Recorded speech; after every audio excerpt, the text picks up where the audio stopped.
you've got, for example, school districts that are following, leftist indoctrination? Is it because people stop paying attention? I think that's a huge thing. I think the carrots that come down, with the money, the strings attached to a lot of the mandated stuff that comes in. But yeah, I think it's because we've advocated our duties. You know what I mean? Like, okay, here's school, take my kids. And the school has said, you know what? Parents, don't worry. You don't even have to drive your kids to school. We'll pick them up. We'll keep them after hours. We'll bring them home. Oh, don't worry. You don't have to take them to the doctor. We'll just do school-based health clinics. And so we've totally and then the parents are just, okay, government, just take my kids. And then we wonder why our kids are a mess, but we've turned them over to the government, Ready to roll? Yep. All right. Real Texan. Why should this matter to real Texans?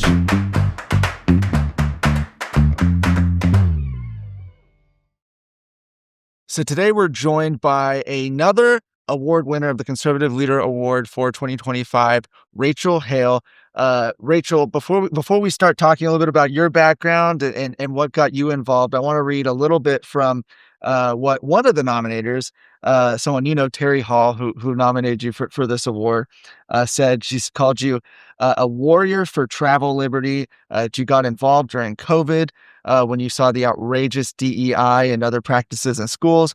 She also said you've been instrumental in parents taking back education. She said she's my colleague and she's so worthy of this recognition. And so first off, just want to say congratulations. And how did you even get started in this world? Well, that's the thing. So 2019, COVID happened. The whole world experienced COVID, and we have a small family business. And when they came out and said who could be essential and who couldn't, I was like, wait, all of our eggs are in this small family basket. How do you mean you're going to tell the government's going to tell us not to work? Well, who's going to pay my bills? Who's going to pay these other people's bills? And so I started taking constitutional classes. I took 5 of them, 5 different ones. I clearly missed something in school. And then I was like, this is a mandate. This isn't law. And anyway, just kind of started down that path. And I was really looking at the federal level. And then I started looking at the state level. And then I realized, holy smokes, it's local. Everything really is local. And you're from East Texas, yes? Yes. How long have you lived out there? My whole life. Whole life. Yeah. I'm 45 years, in East Texas. When you say that you saw these things happening at a local level, what does that mean? Well, and at first I didn't see it at a local level. So I got involved with a couple of statewide organizations and we were looking at school districts. And so I thought, oh, well, this is happening. Of course this is happening. You're outside of Austin or you're in Houston or you're in San Antonio. Of course it's happening there. But it's not happening here in rural East Texas. And so I went to my first school board meeting, June of 21, and I was the only parent in the room. And I was like, well, this is strange. And so then I went July of 21 and I had a couple of questions and I started speaking out July, August, September. And I was like, holy smokes, we have it here. And back then we were worried about like critical race theory and stuff like that. And I just started asking questions and comparing notes with people around the state and thought, oh my gosh, we actually have it worse because there's so many people's heads that are, I don't want to say in the sand, but kind of in the sand because these are your neighbors. These are the people that you see at the grocery store. You go to school with them, you go to church with them. And surely they're doing the right thing. And they just, and a lot of it too, is I don't believe that a lot of it is necessarily intentionally not doing the right thing. Of course, there's some that are doing that. But I think a lot of it is that, oh yeah, sure, I'll sign up and serve on this board. Well, nobody else signed up. So sure, okay, I'll take it. And then they don't have the time to invest to do the research to figure out exactly what they're voting on or what does this mean? Or, in the legislature, we're always talking about what are the unintended consequences when we look at a bill. And so this sounds good on the surface, but what could possibly happen, down the road? And I don't think that they think like that or know to think like that. And so then that's when a lot of that creep comes in. When you're talking about, critical race theory, and before we started recording, we were talking a little bit actually about the fact that a lot of people wouldn't think that, this is East Texas. Maybe they're doing that in Houston. Maybe they're doing that in Dallas ISD. But you were literally seeing critical race theory and this leftist sort of indoctrination happen in smaller towns? Yes. Well, at first it was more just, could it happen here? Is it a possibility it's happening here? And of course, a lot of like the climate change and, stuff like that kind of indoctrination. And, but yeah. And then the dirty books. We have some of the word. And again, I don't think it was necessarily intentional. We know that the book vendors now, they love to slide in some books like, well, you bought this, so we'll slide in some free ones for you. And I just don't think people are always doing their, due diligence. So you got started showing up to these school board meetings, sometimes being, the only parent there. Um, how did you start to connect with other people who were active in fighting this in other parts of the state? I don't know. It was just so crazy. I mean, I was thinking back about that the other day, and God just started connecting people. And I mean, I was literally attending any and every meeting I could find. And I found Joanne Fleming's group, Grassroots America, with people. And that's actually where I met Terry Hall for the first time. We Uh-huh. were listening to her speak, and Kristen Bentley and I were sitting there, and Terry starts talking about Pete Buttigieg called the roads racist. And I was like, wait, what? DEIs in they're roads. Like, we're just driving Yeah. from point A to point B, And so we went up and we started talking to her, and she and I just had an instant kind of chemistry. And then to figure out all the things that she's accomplished as literally basically a one-man band. Mm-hmm. And so I said, well, can I help you? And so she said, yes. And so we've just been working together. And it was funny. I told my mom, I said, well, I'm going to speak. And she's like, oh, on education? I said, no, actually transportation. And she said, Uh-huh. well, what do you know about transportation? I said, well, actually, I know a lot now. But so yeah, we've been to DC twice, Terry and I, working on trying to repeal the remote kill switch that was mandated in Biden's ASHA plan Mhm. to go into effect in 2026. So yeah. So you started, looking at this at the local level, showing up to those school board meetings. What about at the state level? You've been down to the state capitol. Yeah. So in 22, I actually ran for state rep. Mhm. I got a text one night saying, I think you need to run for state rep. And I said, and this was like in November, right before filing deadline. And I said, oh, I think you meant to send this to someone else. And they said, no, I'm sending it to you. And I said, I have no name recognition. I have no funding, and I have no experience. Yeah, you're perfect. I was like, I just don't even think about this. And so, and then I thought, my husband's going to literally think I'm crazy, and I tell him this. And anyway, so we had a talk about it, and he said, oh, yeah, I think you should do it. And I said, well, I've been in Austin 140. Anyway, we went through the whole thing, and yeah, I think you should do it. And I said, this is crazy. Like, who would vote for me? So then the next day I started calling people that I had met around the state and listen to this crazy idea. And I didn't have one person say, oh, no, that'd be terrible. You shouldn't do it. Yes, you should do it. I'm like, this is crazy. And anyway, I still wasn't committed. And, in the Bible, you read where God wrestles with people, but I've never really been wrestled with. And I was wrestled with for 2 nights straight. And I was like, okay, God, I'm exhausted. And so I kind of made a deal with God, and I said, okay, here's the deal. I'm going to call people that I know locally. I'm going to just see if anybody if I ran, would they even be willing to donate to my campaign? And I was told I needed like $10,000 in like 2 weeks, and then it wasn't enough, but it'd be a jump start. And in 30 minutes, I had $5,500 pledged to me. And then Sunday morning, I woke up and I was at, in a couple of hours, I already had $10,000. And then the next morning, I woke up and I had $13,000. And my mom goes, well, I think God's told you your answer. And I said, well, I don't know. I'm not real sure He's still said it yet. And but He lined me up. I had a lady that had worked in accounting for like 30 years at Frito-Lay. She's like, I want to be your treasurer. And then I had a 16-year-old campaign manager who's now gone on, and he just did an internship in the lieutenant governor's office. Mhm. And anyway, it was just it just kind of happened organically. And but I had never been down to Austin. And so in that time, I had gone to the SBOE and testified there.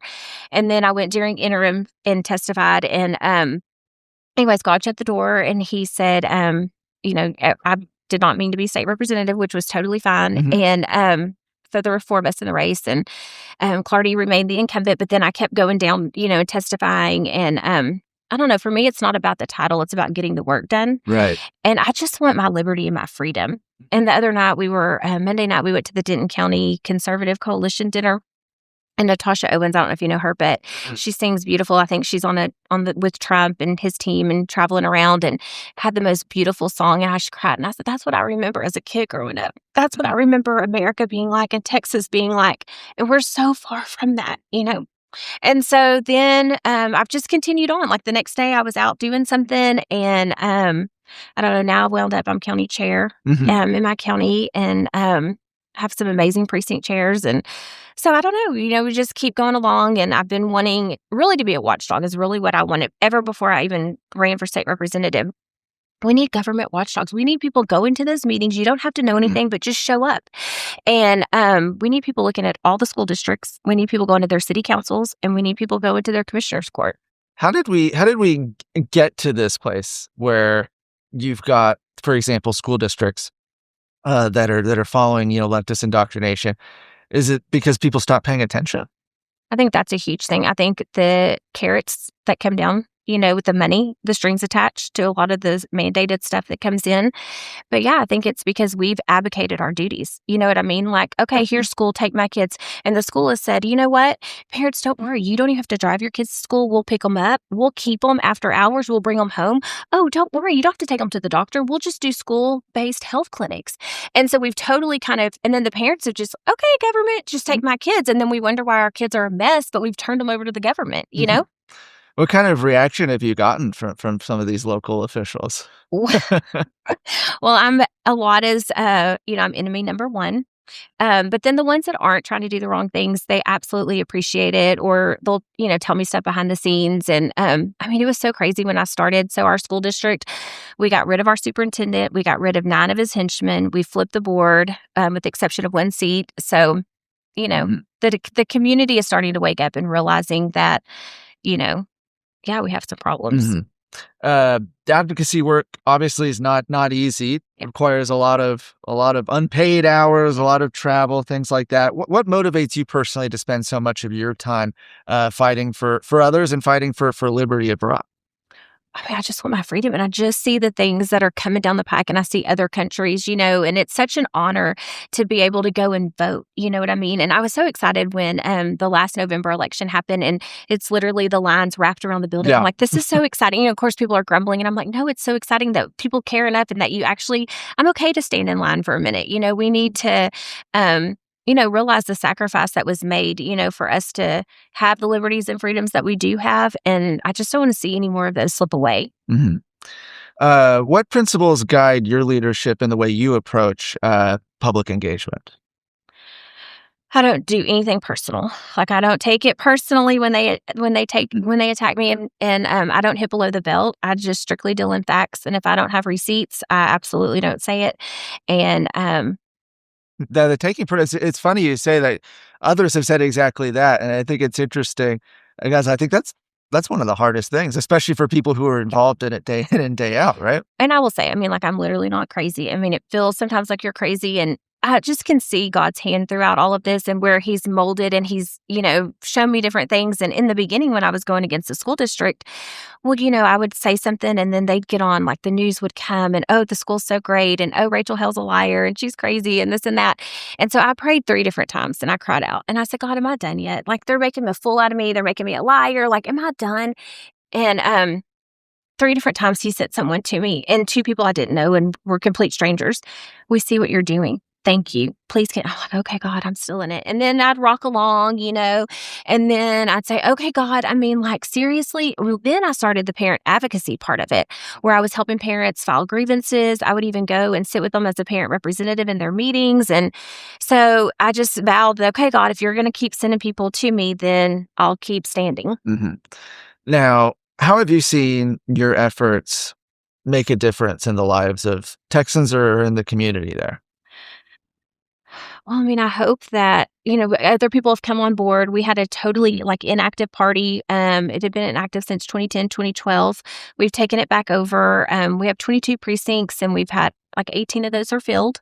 We just started going last August, the middle of August. We've got people now that are running for school board and running to take some of these positions on.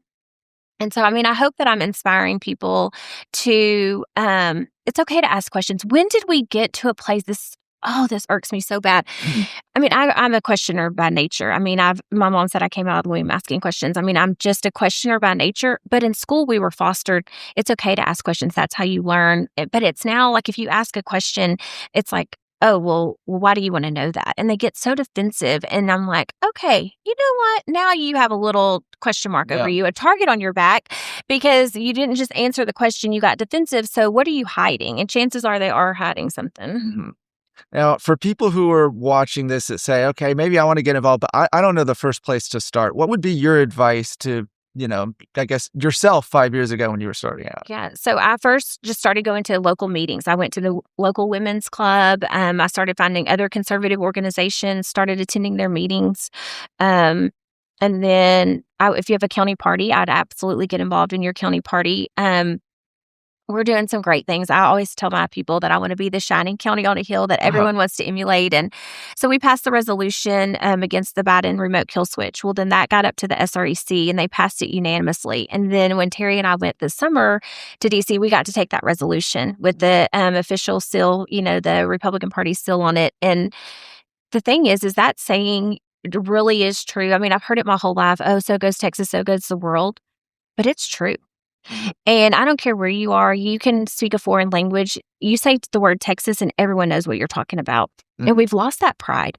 We've lost the Texas fighting spirit, I think, in a lot of ways. And anyway, so we went to DC and we carried our federal wish list. And then behind that, we had a one-pager on the remote kill switch. And then behind that, we had the resolution. And I mean, so we're dealing with people from all over the United States, because the different committees and stuff. And even the staffers, like they'd see that official Texas party and they're like, oh, like even the whole party's behind it. And so that's just so important, just grassroots is fun. Grassroots is fun. Absolutely. I want to go back to something you just said just a moment ago, though, about, some Texans losing that fighting spirit. How do we get that back?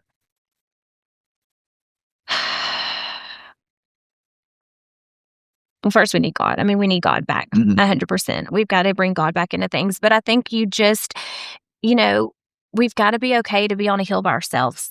And I will truly believe that courage is contagious. And I think when people start seeing you stand and realizing like, oh, well, that is wrong, or I can push back on that, then God brings you like a little army, But sometimes he tests us and we have to be an army of one for a minute. And, but I think we just keep pushing back. We've got to have people showing up and they don't realize how important it is. Okay, so maybe you can't travel to Austin. Maybe you don't want to testify before a committee. You can call, you can email their offices. We've seen firsthand where just the sheer number of phone calls. I'll never forget going into one of the senator's office and it was during HB 900. And we didn't want to. Which bill is that was the Reader Act, yes. the Reader book. Yeah. So it was the 88th session. Protecting children from pornographic books. And so they wanted to put this amendment on it that would have like totally stripped it. And so we were like, no amendment. Like you pass it, no amendment. And so we had those phone lines lit up. Well, the Senate's not always used to getting, I think, the phone calls like the representatives do. And their eyes are like bloodshot. They're like, make the call stop. And I'm like, okay, well, y'all pass it with no amendments and it'll stop. The calls will stop. And so those really work. The calls work. I love how the House side, you can put in public comment. So I had to do that a lot this session since I wasn't able to travel to Austin. I wish the Senate side did that. But I mean, you can sit from home and put in a little bit of public comment and, get to weigh in on stuff. Last question, looking ahead at the New Year's, we start the new year. What issues, what goals are you focused on in this coming year? I'm really focused on straightening out my county. There was a huge thing that happened over the summer with the economic development corporations. And holy smokes, like we just think that the school districts are a hot mess. I mean, the amount of money that they have, what they're doing with the money. I love how they tell us, well, and they're totally funded by sales tax dollars. And well, I mean, they think that, well, just because it's not property tax that we shouldn't care about it because it's just sales tax, after all. And so I'm totally focused on that. There's some legislation that needs to happen to rein them in. If the city councils aren't going to do their job and rein them in, then we, the people, need to rein them in. And so I'm absolutely focused on that, straightening out our city council. And then there's some other school districts that are coming along that actually board members are reaching out and like, hey, we think something might not be right about this. And can y'all help research and figure it out? And so that's so exciting when you have school board members that are like, we're just not sure. And the superintendent's been telling us this and we're just not sure. And of course, that's the TASB training, where the superintendents are the puppet masters. And so it's exciting to see them start, like, no, like we have a position and we have duties that we're supposed to do and we're going to, see them through. So it's exciting. Excellent. Well, Rachel, thank you so much for joining us. Congratulations again. Thank you. And thank you for joining us on this episode of Real Texans.